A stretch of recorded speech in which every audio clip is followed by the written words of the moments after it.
It's my 16th low-carb anniversary today, and it's Ask Me Anything. Happy New Year. JimmyRants.com is the website, and as always, you can engage live in the content. Come follow me right here. I'm on Instagram. It's easy to find me over on Instagram. We make it real easy. The show's called Jimmy Rants, so we go to Jimmy Rants over on Instagram.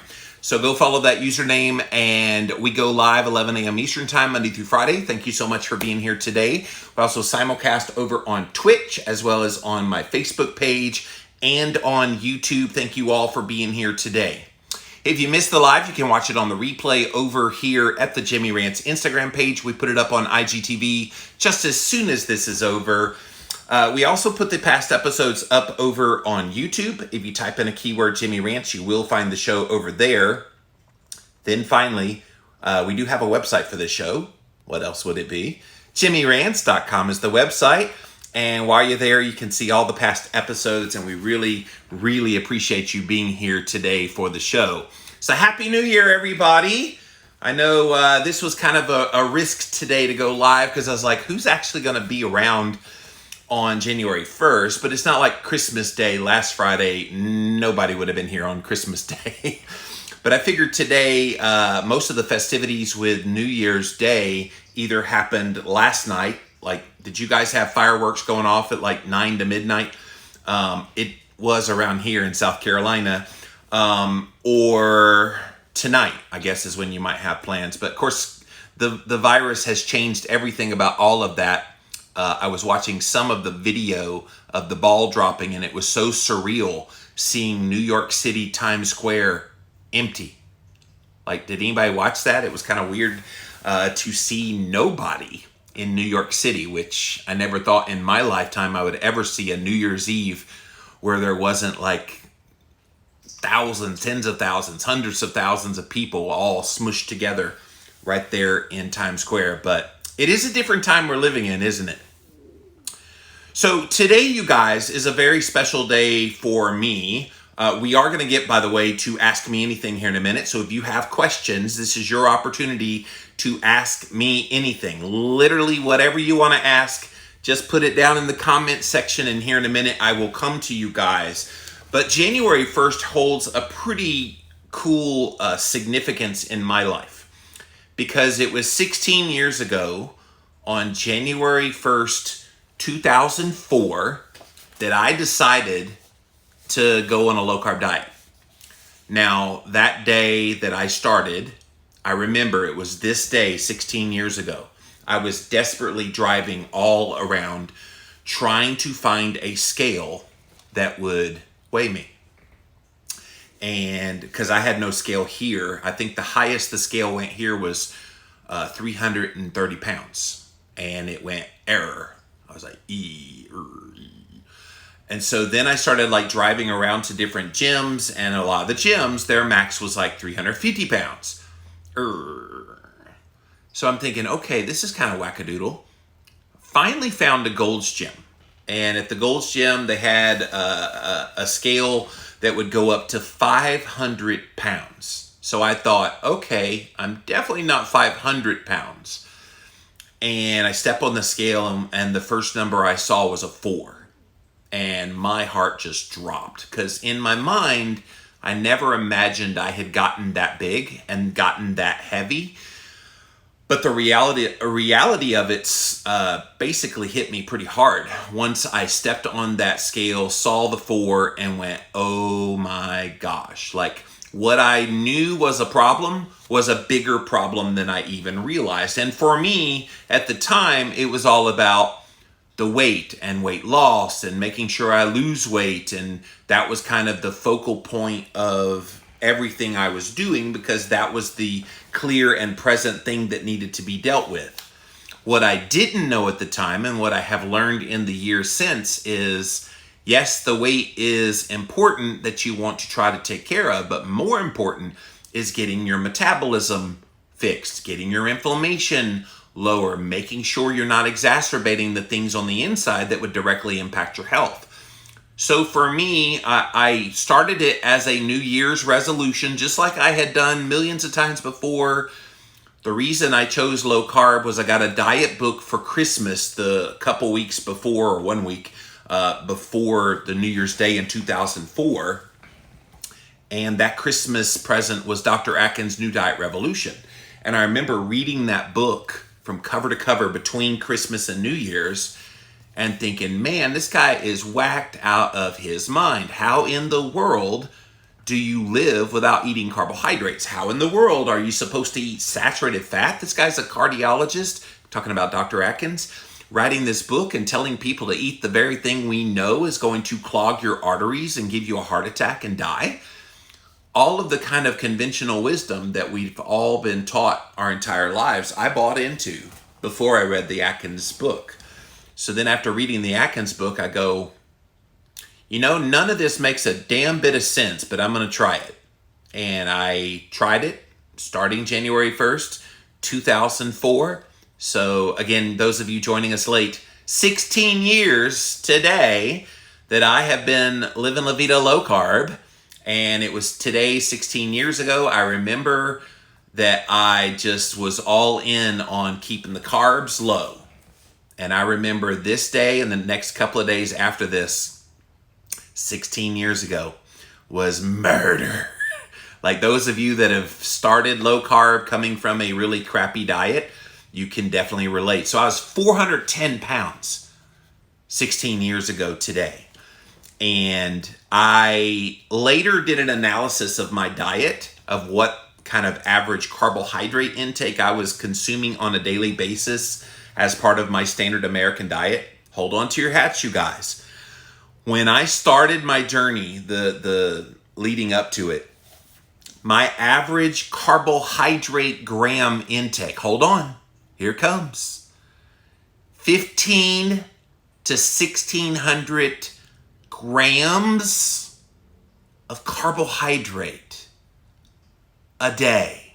I am not exaggerating, because I regularly would guzzle Coca-Cola after Coca-Cola after Coca-Cola after Coca-Cola to the tune of about 16 cans a day. I would eat whole boxes of Little Debbie snack cakes. I would go by McDonald's in the morning. They'd have the 2 for $2 sausage, egg, and cheese biscuits. Then I would stop by the 7-Eleven and I would have the cinnamon bun or the cookie, the soft cookies, and a big gulp, super big gulp, double gulp, whatever gulp I could stick down this pie hole. And so when I started doing an analysis of the number of grams of carbs, because at the time I didn't care, didn't have any idea. Now I do.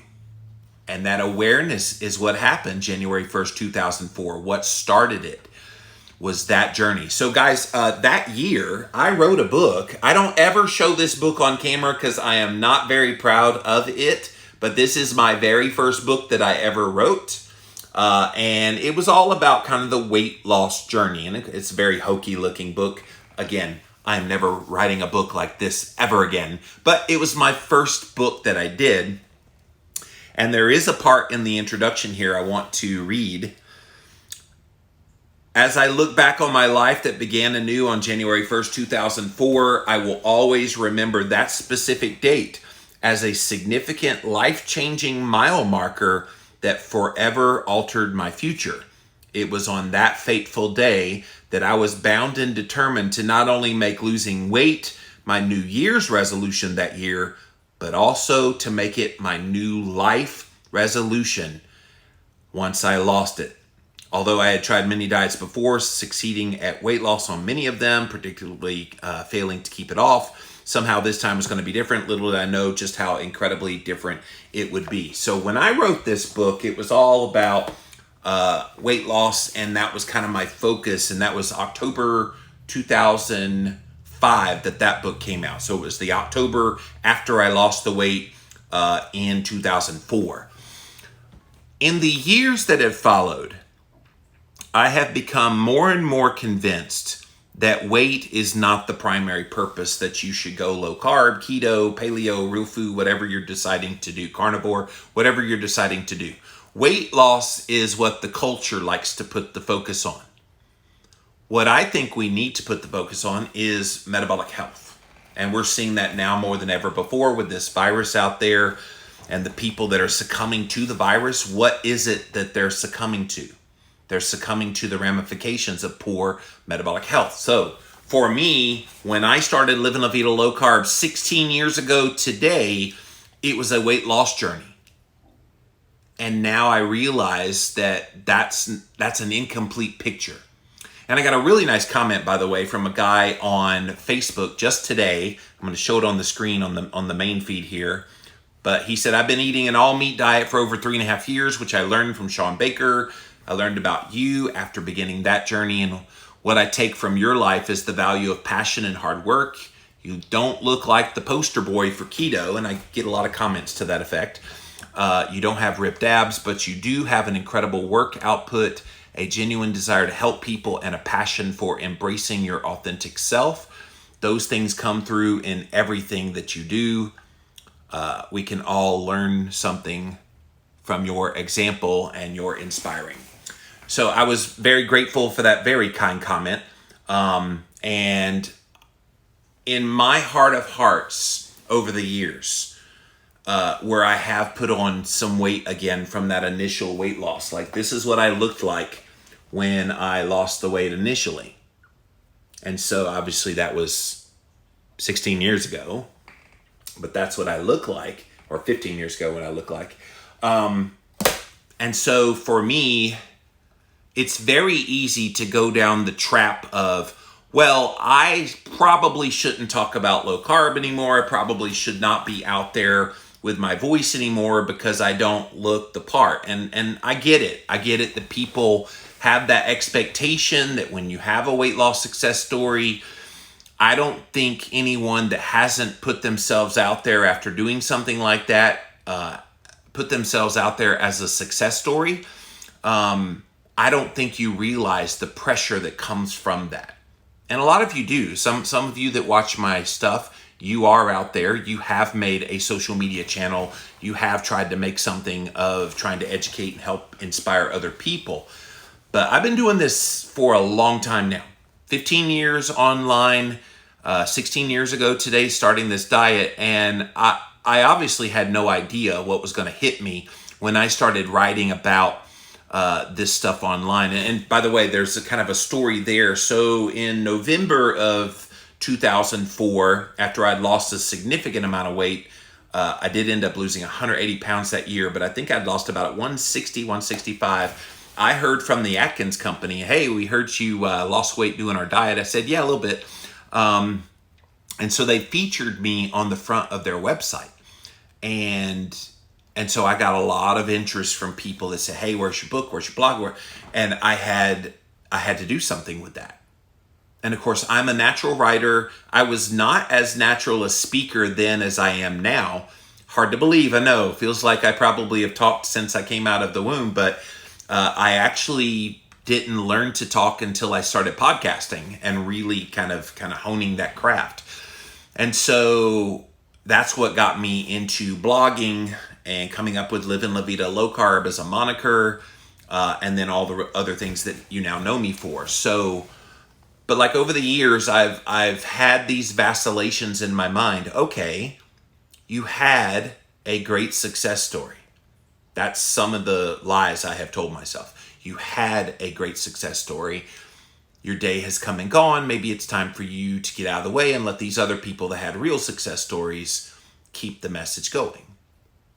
And the more that I let my head go down that path, the more I realize that's robbing you guys of an opportunity to hear wisdom from somebody that's done this for a long time. Am I the perfect body type? Not even close. Am I somebody that demonstrates parts of living low carb, living keto, and living this lifestyle over a long term that maybe need to be seen? I sure think so. I think my energy levels, my ability to think and think quickly, the ability to communicate in easy to understand language, I think we all have gifts. And every time I kind of get that feeling of, all right, maybe my time has come and gone in this community, I always hearken back to those things. What would this community be like if I just disappeared forever? And I don't want to go away, quite frankly. And I don't plan on going away. I think I have too much left to talk about. And I feel like I'm just barely scratching the surface at some of the reasons why we still collectively, those of us that still kind of have weight on our bodies, some of the reasons why. And it goes well beyond diet. Like, I think we put so much emphasis on nutrition as kind of this sole savior when it comes to your weight that we neglect all the other things. We give pretty good lip service to movement as well. So basically, diet and exercise almost always get lots of lip service. What we don't get is dealing with stuff in your life, because stress is incredibly impactful in a negative way. And I've been very open this past year about some things that I'm going through personally in my life, on top of the virus, on top of everything else that's been in everybody's life. And it has such an impact on you that you don't even realize. So I feel like that's my value now, is being a thought leader, being an opinion maker, and sharing from my heart. Because quite frankly, a lot of the people in the low-carb kind of keto space now, a bunch of shysters in there. I'm not going to point fingers. There's a lot of people, and you guys know this. I'm preaching to the choir with you guys. You follow me because you appreciate that I'm a real dude who is out here living this life. And really right now, I'm not making any money off of what I'm doing. I'm doing this for the love of it. There are some people out there that they're doing it for as many dollars as they can suck out of you as possible. Now, I'm not against capitalism. If somebody wants to make a buck off of doing something to help you, and they offer a good service and you're willing to pay for that service, go for it. But I do think there's a lot of greediness that has entered into the low-carb keto and even some of the carnivore world that's going to be its demise.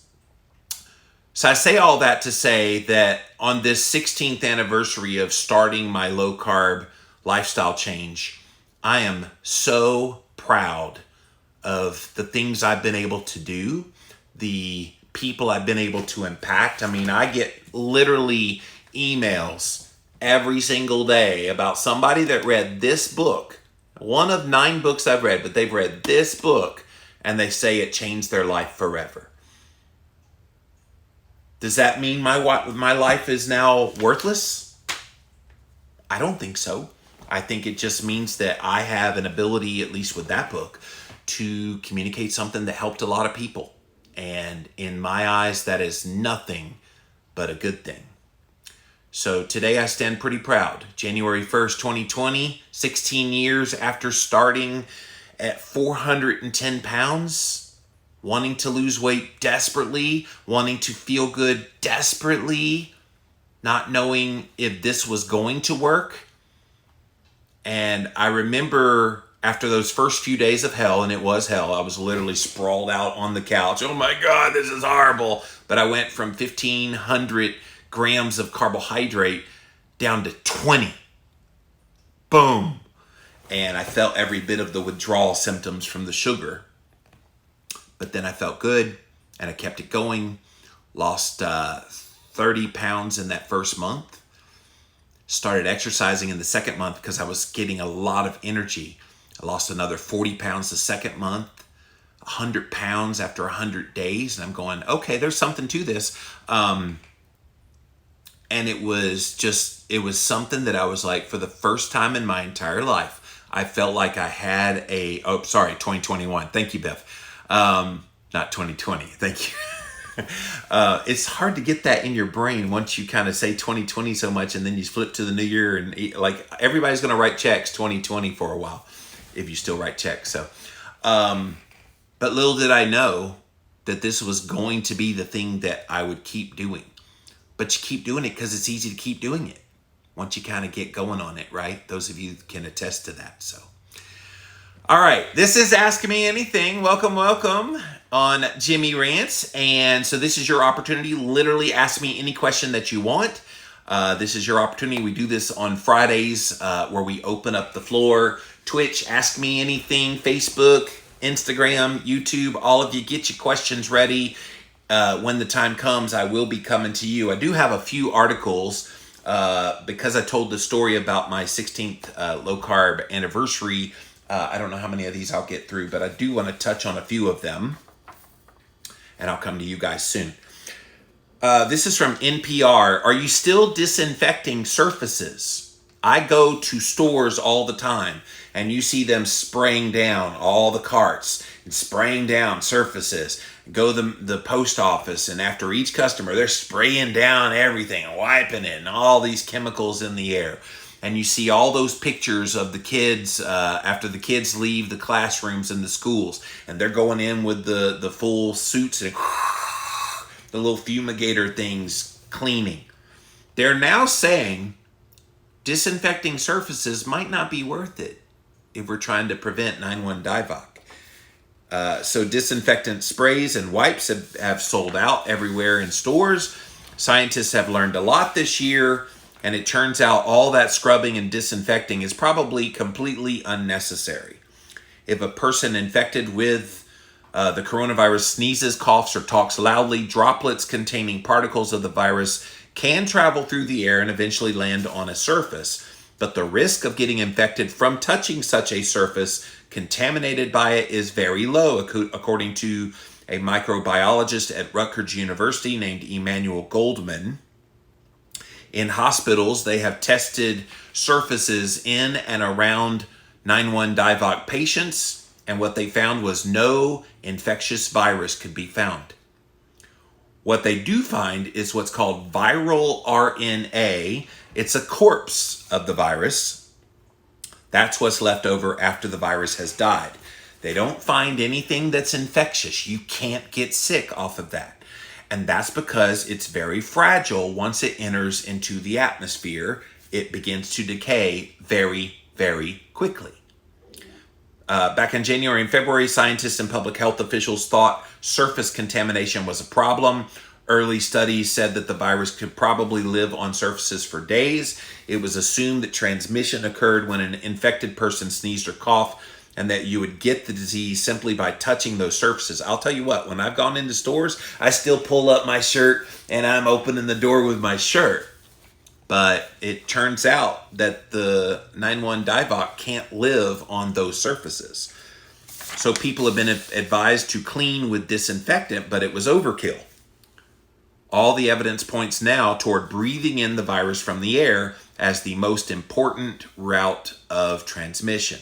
So isn't that interesting? All these people had these disinfectant wipes, and they've been obsessively cleaning everything. I know my sister at the beginning of the pandemic would go buy groceries for my mom, and before she would put the groceries away, she had a disinfectant wipe wiping down the entire packaging of all these foods that she bought for mom. Turns out that was unnecessary. Isn't that interesting? All right, so this next one, a study on flu V-word rates suggests that 9,1-divoc immunity may be difficult to achieve. An analysis of flu V-word rates by state during the 2019-2020 season revealed it may be very difficult to V-word a majority of the countries for SARS-CoV-2 to reach sufficient levels of immunity against it, the so-called herd immunity. While there are important distinctions between 9,1-divoc and seasonal flu, including that 9,1-divoc is much more serious and the public's receptivity to a V-word may differ, these findings suggest there may be significant challenges to achieving equity in distribution and sufficient levels of immunity. So the analysis was conducted by the Kaiser Family Foundation. They found that 52% of the U.S. population received a flu V-word last year, with V-word rates ranging from 44% in Nevada and as high as 61% in Rhode Island. Less than 50% of the population received a flu V-word in 12 states, mostly in the South. Additionally, each state, as well as the District of Columbia, had less than 70% population V-worded for the flu. So their concern, you guys, is that we won't reach herd immunity. And of course, if you listened to my Jimmy rants yesterday, which I got a really interesting negative comment from a guy on YouTube about, you know that they are pushing this hard using psychological ploys and tactics and tricks to try to fool you into taking this when your gut tells you don't take this at all. And now Dr. Fauci saying that we need a 90% rate of people getting the V word in order for us to achieve herd immunity. So they're concerned, even if we do get this out there widespread and a good portion, let's just say it's just like a seasonal flu V word. Let's say that many people take it. That's still only 50% of the population. How do you get to that other level? And my fear is the way you're going to get there is they're going to force it on us eventually. It's coming. Just you wait. Next headline, France's draft law could ban anti-V word people from using the public transport. A draft bill soon to be submitted for approval at the parliament in France states that people without proof of a negative 9-1-Divock test result will not be allowed to ride on public transportation. And this is where it's coming, guys. They think that they will be able to force you to take the V word by making your life more inconvenient. And so if you need to use public transport and you can't prove that you have the antibodies in your system or that you have a negative 9-1-Divock test result, they won't let you on the public transport. There are concerns from opposition leaders who denounce it, saying this amounts to a health dictatorship that will attack personal liberties. Absolutely, that's what's going to happen. So it's going to be interesting to watch this over in France. According to opinion surveys, 55% of French people say they're no way Jose getting the 9-1-Divock V word. They're just not going to touch it. So let's see what happens.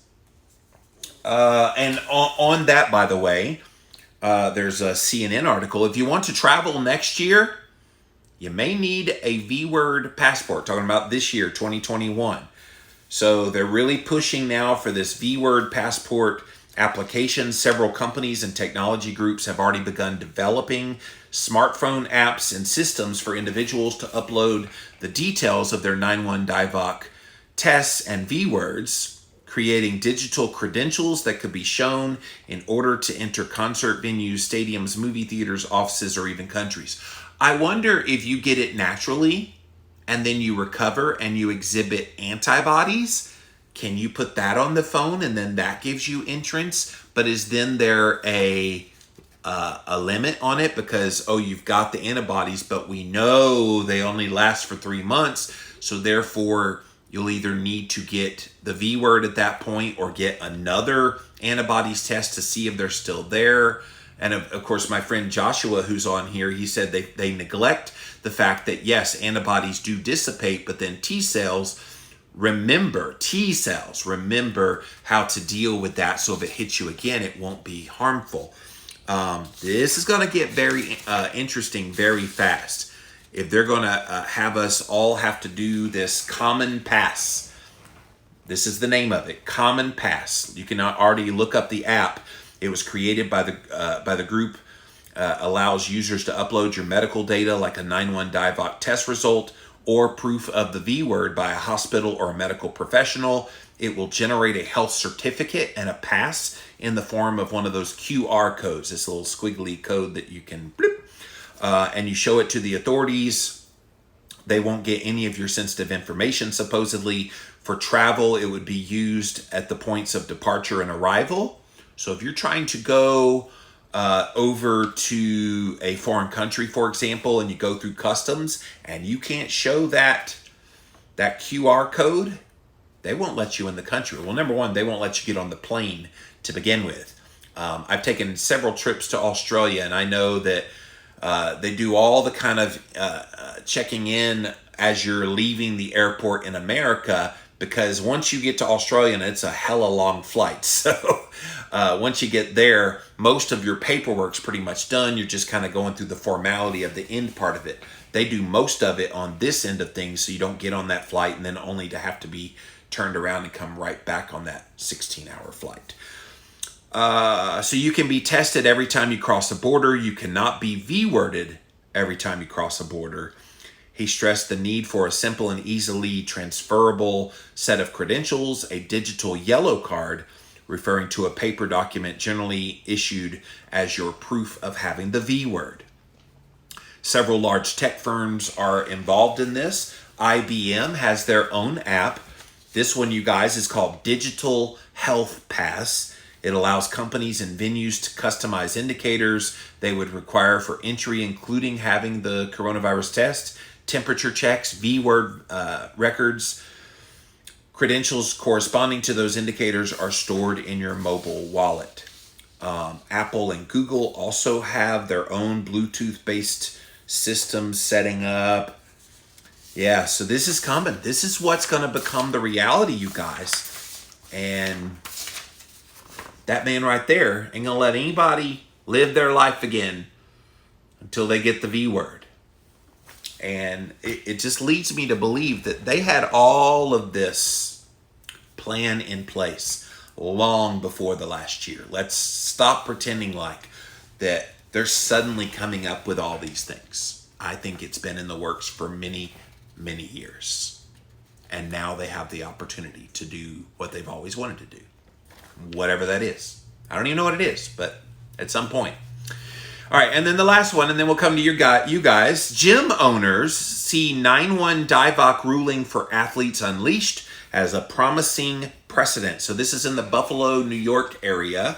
Owners of the Orchard Park gym called Athletes Unleashed had a judge in the Supreme Court, the state Supreme Court there in New York State, Paul Washazek. He granted a preliminary injunction allowing them to reopen their gym at full capacity. The orders from Governor Cuomo limited gyms in the orange zones to just 25%. His ruling affects any gym that wants to reopen. So now he's set the precedent, and I would say set the precedent across America, because if a Supreme Court judge, state Supreme Court judge in New York State is allowing this to happen, there will be other judges that would be looking to that as precedent in making their own decisions. So if you're a gym owner or you're a business owner at all, you need to listen to this story. The lawsuit was put out there. Gyms have endured 2 shutdowns this year. They've only been able to reopen at 25% capacity. And so they're hoping this ruling will encourage the governor to now allow gyms to go up to 100%, at least 75%. If he doesn't do that, they're going to look into another lawsuit, a class action lawsuit that would be across the state. The ruling will remain in effect indefinitely. They can now operate at 100% capacity. Legal arguments continue. Obviously, it's been appealed. The judge will hear further arguments coming up in February. That would be a long time, February, in challenging this.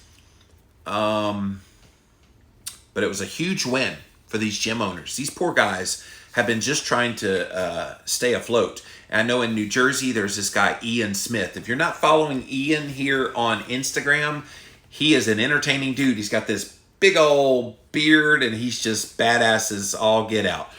And he has defied their orders. In fact, they put plywood over the front of his business when they first shut it down. They put plywood over his front door. You know what he did? Him and his co-owners, they kicked it in, and they got into their business, and they reopened. And on a daily basis, they've been fined something like $16,000 a day every day they're open. He didn't care, because that's not going to hold up in a court. And we're already seeing now New York State is concurring. That ain't going to hold up. That's just not constitutional. You can't close a business like that and not give them an opportunity to earn a living. So good stuff out there. Good stuff, you guys. All right. If you're just joining us, this is Ask Me Anything on my show, Jimmy Rants. Thank you guys for being here today. We are live here on Instagram and Twitch and Facebook and on YouTube, everywhere, guys. I want you to ask me anything. This is your chance to literally ask any question that you want. I have a lot of knowledge about low-carb ketogenic diets, cholesterol, fasting, book writing, podcasting, building a brand, pretty much anything you want to ask about me. Everything is fair game. This is always fun to do on Fridays. And Happy New Year. It's 2021. Congratulations. You made it through 2020. Congratulations. I know some of us were doubting whether we were going to make it or not, but we're here. We made it to another year. So before I come to you guys, I did have a few questions come in ahead of time. So let's get to those first. How did you find out what really recharges you as a person? So for me, that's a loaded question. Thank you for that, though. For me, it's a lot of things. I find that I'm a naturally motivated person. I can pretty much go. So my problem isn't recharging.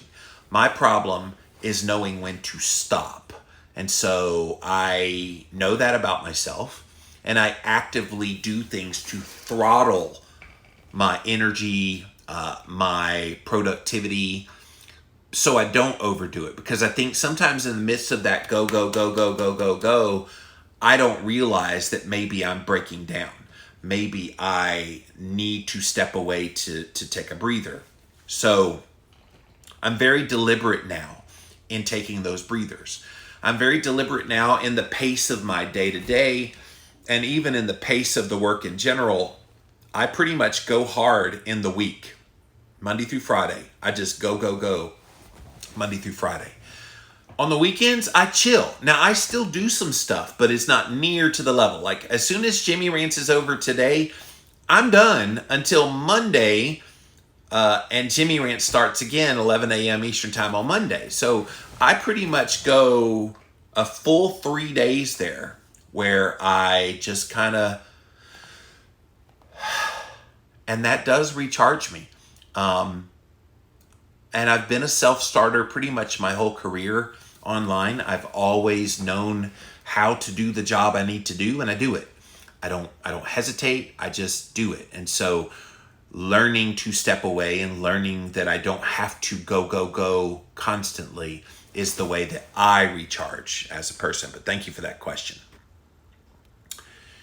Sergio says, you typed way too long and it cut it off. It says, for an older diabetic, do you recommend a keto diet to help remove them off of insulin and it cuts you off? I'm assuming bring them back into health again, bring their A1C down. I'm just going to guess what you said the rest of the words. But yes, I don't think anybody, no matter what your age is, who is a diabetic, type 2 diabetic, let's make that distinction from type 1. Type 1 is autoimmune. Type 1, yes, you will be able to get benefit from eating keto as a type 1, but no, you can't come completely off of insulin. If you're type 2, no matter what your age is, yes, type 2 diabetics, no matter the age, could definitely benefit. But I would say work with a doctor who knows what they're doing. Don't just willy-nilly stop taking your insulin. But go ahead and put them on a well-formulated ketogenic diet with a doctor kind of watching all their markers, and they could easily bring their diabetes under control. Thank you for that question. Got one more, and then I'm coming to you guys. What do you do to get meaningful human connection? Oh, what a great question. Well, before 2020, it was go see them and hug them and be present. Well, that's a little bit harder now in the era of the evil 9-1 Divock out there. For me, throughout 2020, what did I do? I stayed in touch with friends, calling them on the regular, and having them in my life and investing and being vested in their lives. That meaningful human connection just means you need to care about them, Because the moment that we feel all alone is when that despair and anxiety and all the everything kind of like crushes you. And I've seen that happen for so many people this year. So if you're out there right now and you're feeling all alone and you're feeling like you don't have a meaningful human connection, guess what you can do? You can connect meaningfully with a human. And the way you do that is you meet a need. You're there in a time of trouble when they need you. I've been going through some really rough stuff, and I've got specific friends in my life that have pretty much talked to me on the regular. And I'll have other ancillary friends that will check in every once in a while. And you just develop those and be real about them, like sincerely. Like, we have that little colloquialism, how you doing? When nobody really cares how you're doing, but that's kind of what we say, isn't it? So when you say how you're doing, really want to know how someone's doing. And by doing that, you will create those meaningful human connections. But thank you for that. All right, you guys, it's your turn. We're going to come to you first to Instagram, then over to Twitch, then over to Facebook, finally over to YouTube. Thank you all for being here today on Jimmy Rants. See what questions you have for this Ask Me Anything. Definitely have lots and lots of people here today. Ask your questions, ask away. Joshua says, I heard about functional medicine 4 years ago. Then I stumbled across Rob Wolf. I did a carb tolerance test and realized just how powerful cutting carbs can be. Yeah, the carb tolerance test, there is this thing called a glucose tolerance test. If you've never had one of those before, it could definitely show you that you might have some level of insulin resistance where carbohydrate restriction could be helpful. And yeah, Rob Wolf is one of the OGs. When I started, it was 2005 when I started blogging. 2006 I started podcasting. Rob came along somewhere around circa 2008-9 on the scene. He wrote his book in 2010, The Paleo Solution, and then he started his podcast. And yeah, he's been I think they called him, when I was in the paleo world, they called him Baby Jesus. Because I guess he had a lot of knowledge that he shared. And yeah, anyway, I always thought that was sacrilegious to call him Baby Jesus, but that's what they called him. Marnie says, when a person gains weight on keto, carnivore, other than having a thyroid issue, what do you see as the usual culprit? Well, it could be a lot of things.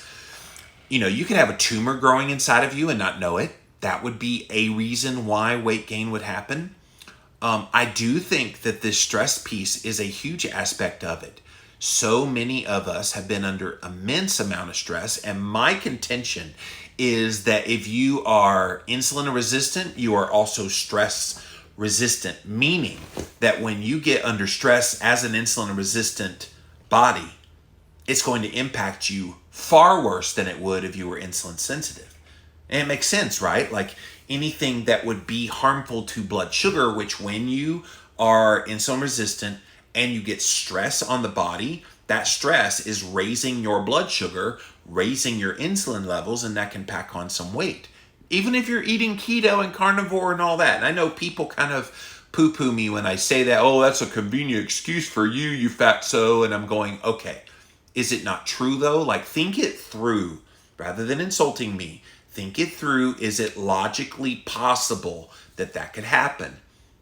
And this is why a lot of my work, you guys, is shifting away from talking so explicitly just about the diet part and looking at more of these other parts of the puzzle. Now, other things that could be a culprit in gaining weight, you might have some kind of a gut bug in there.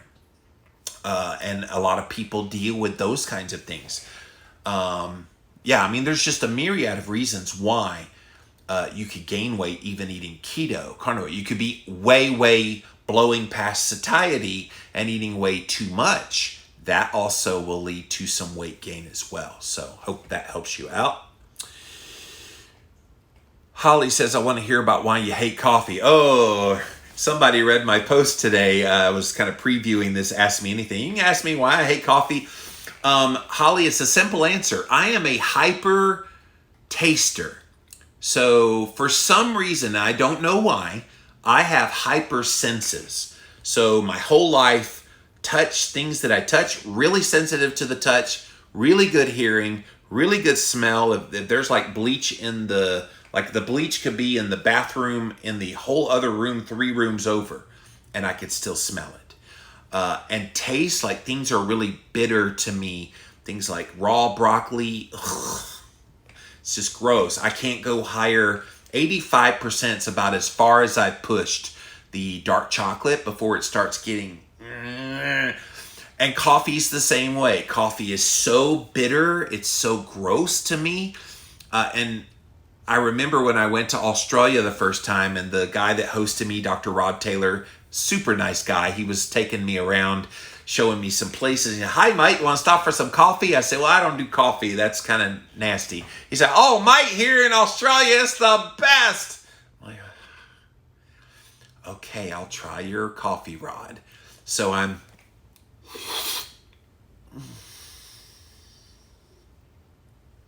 He's like, Mike, is it good? I was like, at least I can swallow it, unlike the ones I get in America. So I just don't do coffee. And people are like, how are you so energetic without coffee? I just am. I don't need coffee. And I would argue, I'm going to piss off a bunch of you now. I would argue those of you that feel like you need coffee in the morning, you got some kind of something going on adrenal-wise. You got some other issues, because that coffee is not doing you any good. There's some studies out there that show it can mess with your triglyceride levels, having high levels of coffee. I think if you drink 1 or 2 cups, it's probably no big deal. But I know people that drink 6, 8, 10 cups. And it can mess with your triglycerides. It can mess with your blood sugar and insulin levels. So just be aware of that. But that's why Jimmy doesn't do coffee. Brio says, isn't a virus by definition not alive until it goes into our cells? I'm not a virologist. I have no idea, Brio. I just know in that story, they said that when it hits the surface, it's dead. So I don't know if that dead, like let's just say you grabbed a handle that somebody sneezed and had this 9-1 Divock, and they touched it, and then you touched it and you got it, and somehow that touched your mouth and got in your body. Would that harm you? I don't know the answer to that. They're saying in that story that no, it would not harm you because it would need to be alive. But I guess flying through the air and then getting sucked into your mouth or your nose. I feel like the stores still wipe everything obsessively just for the optics. If they don't wipe, people will complain they're not cleaning. That's true, Holly. That is a big reason probably why they still wipe everything down, just because people will say, well, there was somebody just there. I don't know if I'm going to get this virus if you don't wipe down. And so, yeah, they kind of have to play the game, but it's unfortunate. The black market for the fake V cards is about to be booming. I would not be surprised. Sergio says population control. It's funny how Bill Gates gave a TED Talk 5 years ago about a global pandemic. Yeah, there's a lot of things that are creepy about Bill Gates that I will reserve for another day. Brio, is there a problem in the low carb space that you see as not being fully addressed or solved? Yeah. The massive amount of confusion. And I will say that Dr. Westman, my co-author on the Clarity books, and Amy Berger have attempted to resolve that with this book. So coming up next week on the Live and La Vida Low Carb Show on Wednesday, I have an interview with them about their book, End Your Carb Confusion. I think the major problem in the low carb keto space right now is there's so many opinions about how many carbs you eat, whether it's net carbs or total carbs, what constitutes a quality carb versus a bad quality carb, a good quality carb, on and on and on. Oh, if you're a woman, you need to be boosting up your carbs, especially post-workout, so that you'll have the glycogen for the next workout the next day. I think it's just madness that it has gotten to that level. When I first started blogging, it was just keep carbs low. It wasn't hard. You just kept it simple. And I think the convolution of the message is why keto is on the outskirts. Just gonna be blunt with you guys. keto as a movement is on the downturn, significantly so, because several reasons. The confusion about carbs and fats and all kinds of aspects of what keto is, that's one thing. I think all the people that have tried to monetize it, and you know that that's their motivation.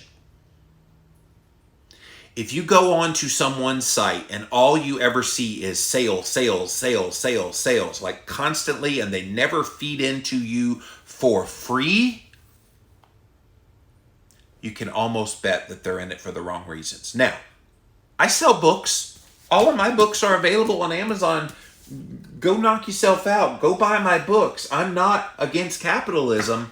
What I am against is making it your purpose and your reason for promoting the message. Because when I first came on the scene, there was nobody.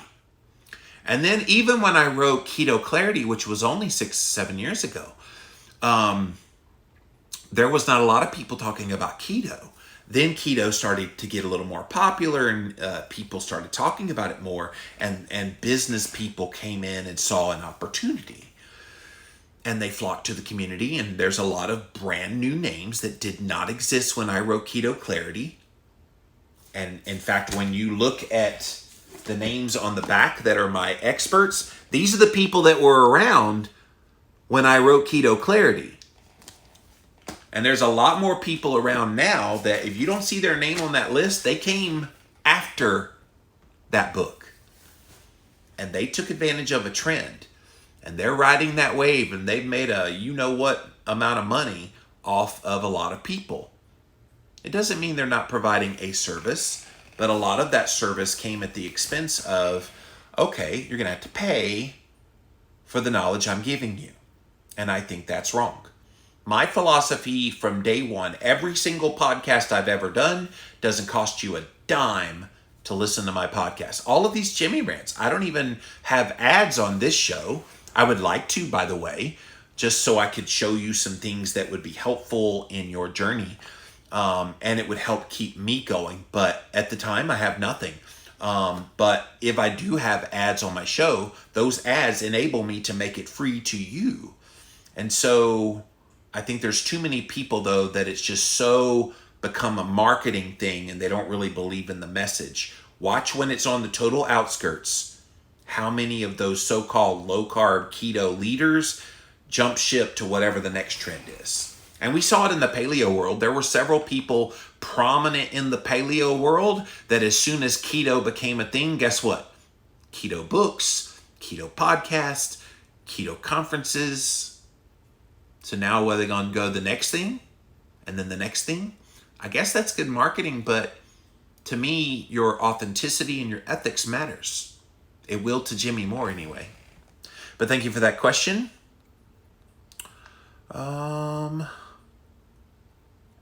Joshua says people definitely make it way more complicated than it needs to be. Go as low as you can in the carbohydrates without issues. Make sure the reason you can't go lower isn't insulin. Good point, Joshua. All right, thank you, Instagram. I'm going to pop over here now. It doesn't look like anybody's on Twitch. Oh, I see people on Twitch, but nobody's talking to me. Hi. Thanks for being here. I'm going to try to grow Twitch because when all you-know-what breaks loose on Instagram and Facebook and YouTube, Twitch is it. So, guys, download the Twitch app. It's super easy. It's a fun app. It's free. And then look up Jimmy Moore Rants over on Twitch. And, come and engage with me over there. I would love to have 4 devices where I'm engaging with people. But Twitch, cat's got your tongue today, Twitch. But thank you for being here. I appreciate it. All right, let's come over here now to my Facebook page. What's up, Facebook? See what you guys have to say.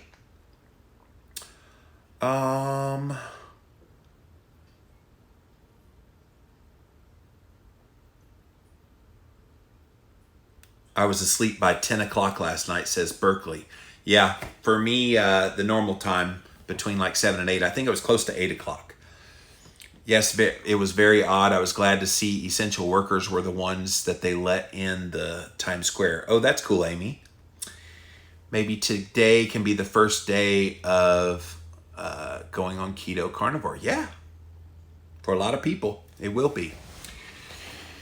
David said, do you love and enjoy living in Spartanburg, South Carolina? We live in New York City, but the city is going downhill fast, so I'm thinking about making a change. Yeah, a lot of people left New York City when your governor and your mayor decided to go off the deep end with all the tactics that they've used last year. Yeah, I love Spartanburg. It's people say, oh, it's a small town. It's not really a small town. I've been in some truly small towns where, like, if you sneeze, you miss the town. That's how small they are. In fact, in high school, where I grew up with my dad, I was in a town called Bolivar, Tennessee. At the time, it was like population 3,000 people. That's a small town. I know people have much smaller, in the hundreds of people in a town. This here in Spartanburg, and it's got like a lot of little towns around it, and then the big town next to us is Greenville. So Spartanburg's probably 250,000 people in this like area, so it's not small, but it's cozy enough. There's enough little restaurants, and there's, I'm within a 5-mile radius of literally everything I would want. There's a Sam's Club, there's a Costco, there's a mall, there's restaurants galore, there's grocery stores, there's farmer's market. I mean, there's all kinds of things like within 5 miles of where I live. So I do love this town. I'm not sure because I am not completely divorced yet. When that's over, I may move away. I don't know, but I do love this area. I have nothing that ties me to this area. No family, no real close friends that I would hang out with, and da-da-da. So for me, it's a nice area of the country. And there's a lot of those all around. And it's pretty quiet too. Like when all the racial unrest started happening, I thought, okay, there might be pockets of it here. We didn't see anything here. And neighbors are pretty friendly. And so, yeah, I think the South is a glorious place to live. Just find where you want to go.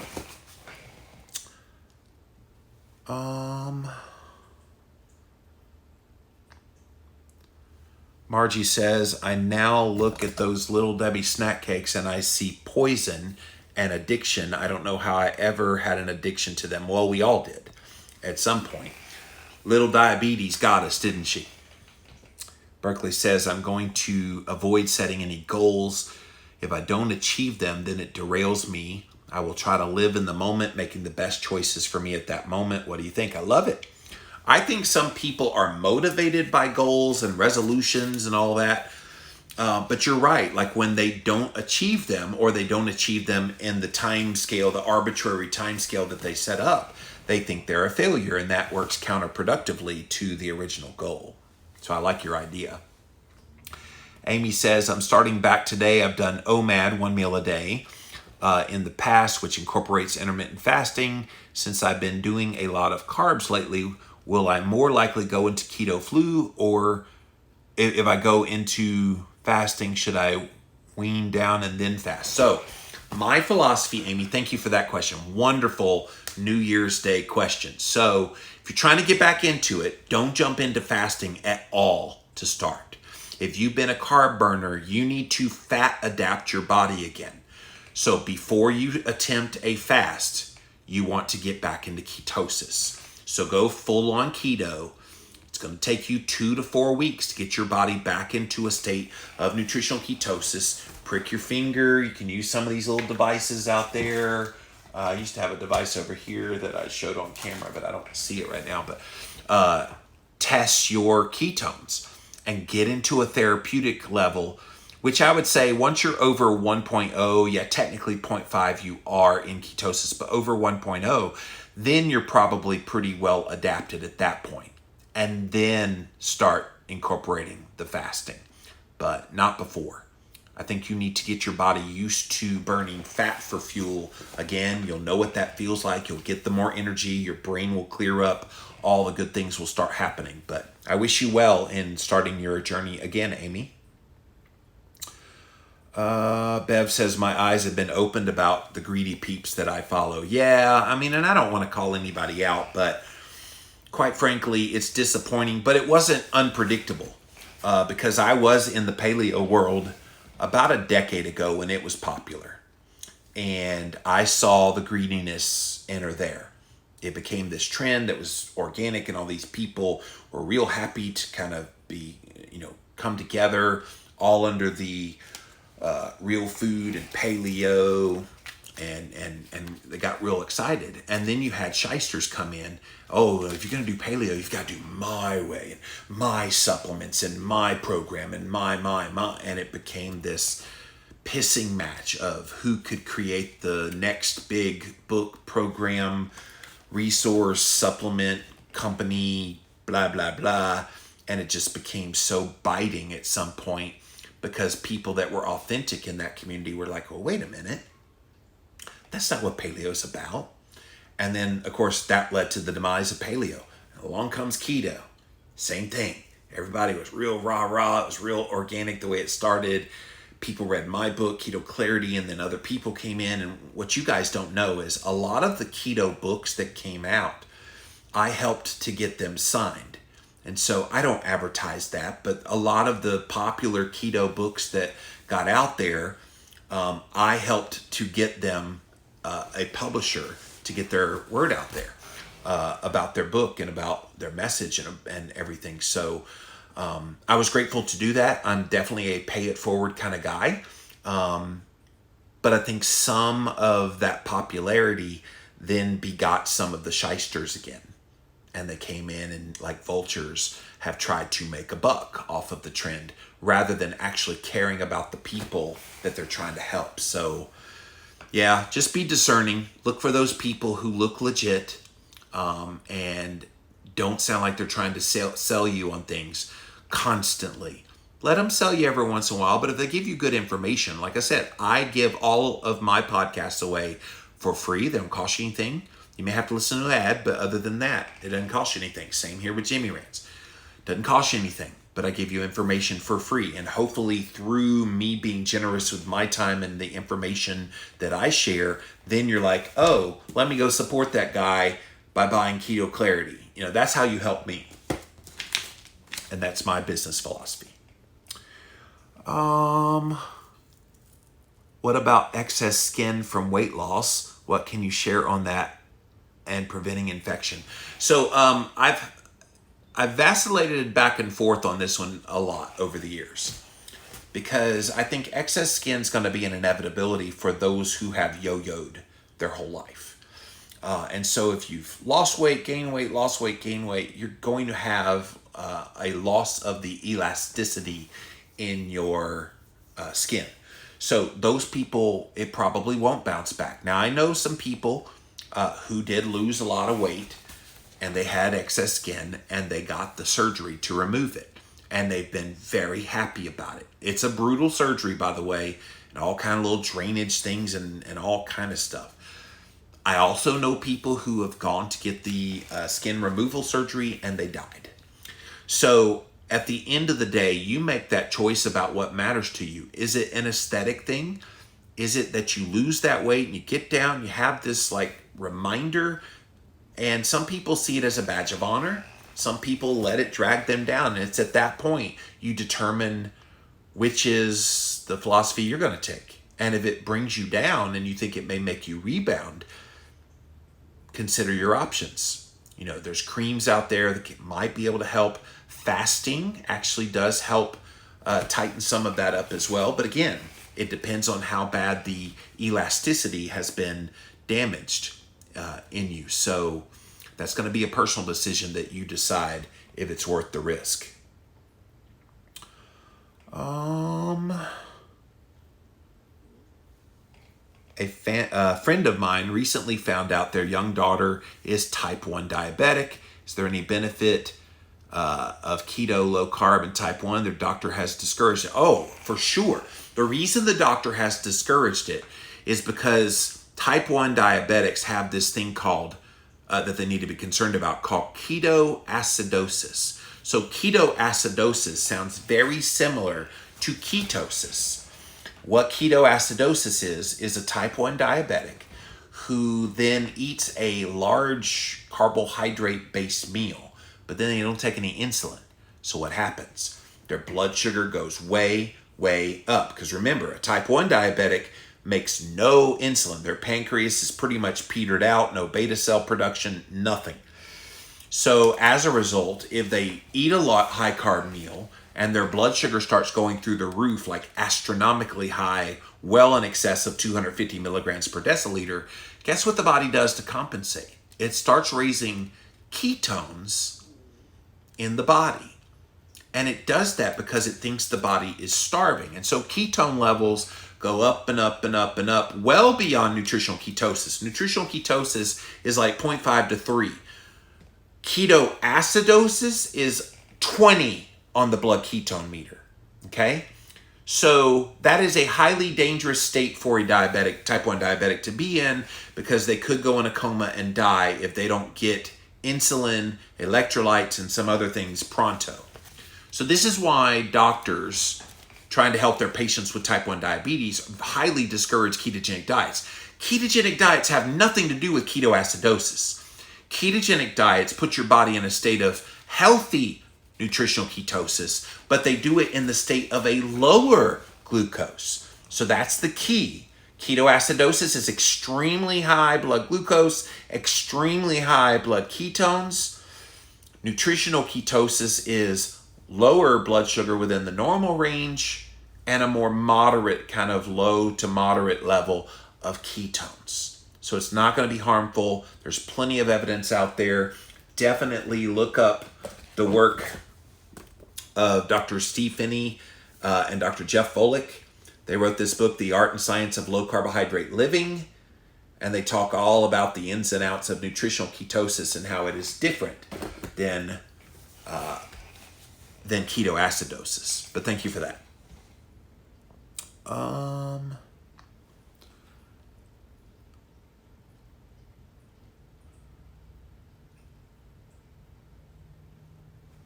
Kira says, what's a good app for adding watermarks to my Instagram pics? I found some people stole my keto before and afters to sell their products that I never used. I don't want my images stolen. Oh, that happens all the time. I've had many a times over the years where I have personally sent cease and desist letters to companies on behalf of friends of mine. In fact, one time I did a blog post about this weight loss company in Seattle, and they used one of my friend's pictures, before and after pictures, to promote their program. And she said, that wasn't me. I never used that. Why are they using mine?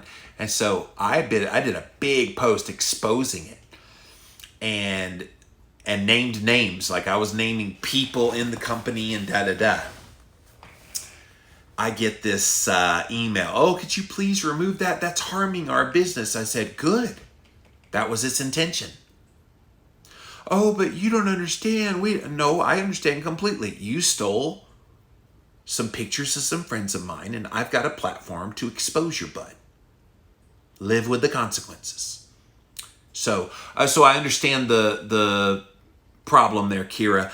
I don't know of any specific apps, but I'm sure if you did a search for watermark social media on wherever you get your apps, you should be able to find something.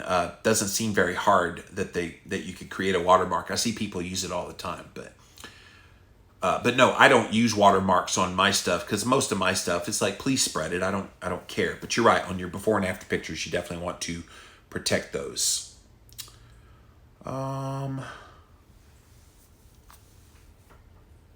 Is Keto Mojo a good test kit? It's decent. I'm not a fan of Keto Mojo. Pretty volatile in the numbers that you get back that aren't very accurate. I do like the Keto Coach X meter if you're going to test blood ketones. So that would be the one I would use. Kelly Hogan is a good person to follow. Yes, she's the queen of carnivore diets. Do you think keto can help with psoriasis, says David? Yeah, psoriasis is an autoimmune disease, and I think not just keto alone, there's going to be some other things, but I think the autoimmune protocol along with keto would be helpful. So look up AIP, autoimmune protocol, and keto, and you should be able to see a diet that would work for that. It's basically cutting out all the things that would exacerbate the autoimmune disease. All right, thank you, Facebook. Let me pop over here now to my YouTube channel. What's up, YouTube? Appreciate you guys being here today. Happy New Year. Fat the Documentary 2 is now live, says Norma. I'm watching it on Prime. So far, it's great. Good. I'm going to look that up. I have Amazon Prime Video, and I didn't realize. Is that Vinny Tortorich's documentary? Yeah, I think he did that Fat. I started keto in October of 2017. Weight was not my issue. It was and is health and trying to avoid genetic family health issues. That's good, PJ. Shirley says, I still have my pack of disinfectant wipes that had pre-pandemic. I also stopped the hand sanitizer use in April. To be honest, I just wanted to get on with 9-1-Divock. I'm not sure if we ever will. Feels that way.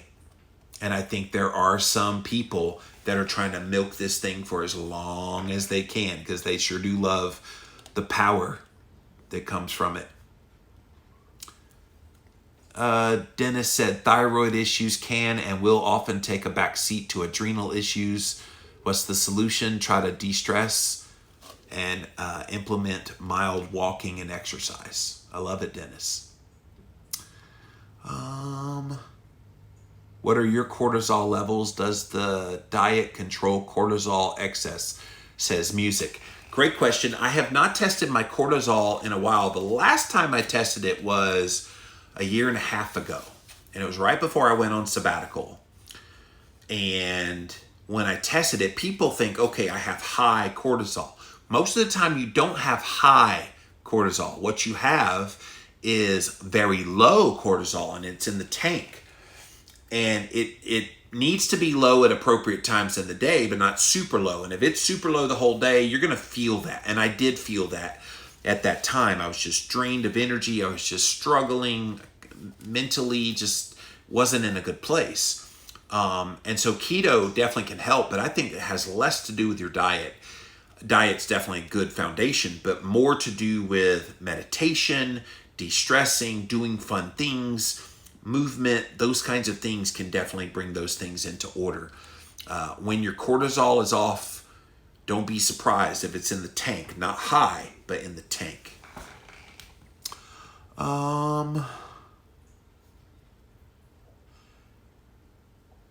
Have you noticed the new branding for WW? Yeah, I did a Jimmy Rants, Norma, on Weight Watchers rebranding to WW. That was about 3 months ago. I did that. 3 or 4 months ago, I did that Jimmy Rants. Go look it up. I'm surprised because Norma, you are one of my super fans. You missed that one. If you type in on YouTube, if you type in a keyword WW Jimmy Rants, you'll probably find it. Or Weight Watchers Jimmy Rants, you'll definitely find it.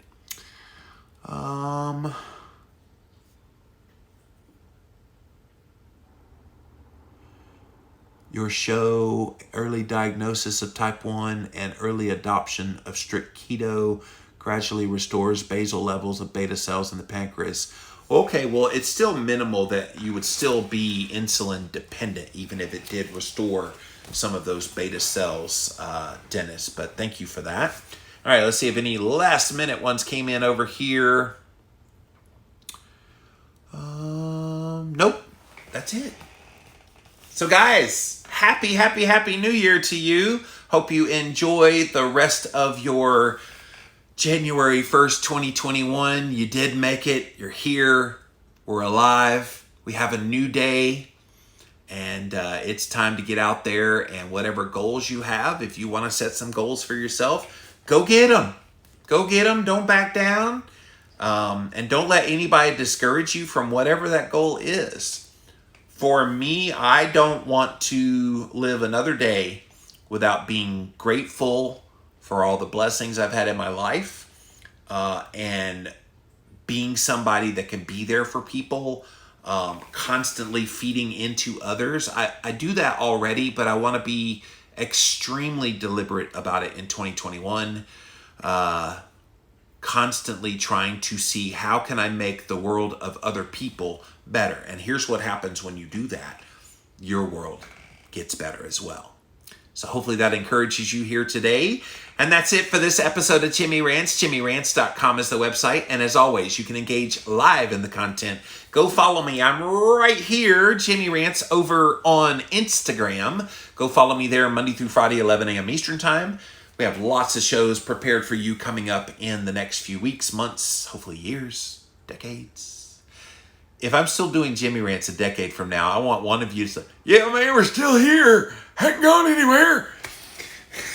If you missed the live, you can watch it on the replay on IGTV right here on Jimmy Rants. We simulcast on Twitch, Facebook, YouTube. You can see the past episodes up over on YouTube. Type in a keyword, Jimmy Rants. You will find the show. By the way, YouTube, on Sundays now is when we're going to debut my brand new podcast called One Step Deeper. I do that show with my best friend, Brittany Davis. So the podcast will be airing on Mondays in my regular format. So because it's going to air in audio format on Mondays, Sundays at 4 p.m. Eastern is when we're going to do the big premiere on YouTube. So go follow me at YouTube. If you type in a keyword, Jimmy Rants, you'll find the show, and then find my username. Click on subscribe and then hit the bell for all. And when that happens, you will get a notification when we go live. And Brittany and I will be live from 4 to 5 p.m. on Sunday, each Sunday, basically interacting with you as our new episode is playing in video form. So excited about that. And then we've got Livin' La Vida Low Carb show coming back next week, as well as Real Talk, the full shebang, full Jimmy Moore experience. And of course, every day here on Jimmy Rants, we will be here. JimmyRants.com is the website. So guys, enjoy your special holiday weekend, and we'll see you again on Monday. Bye.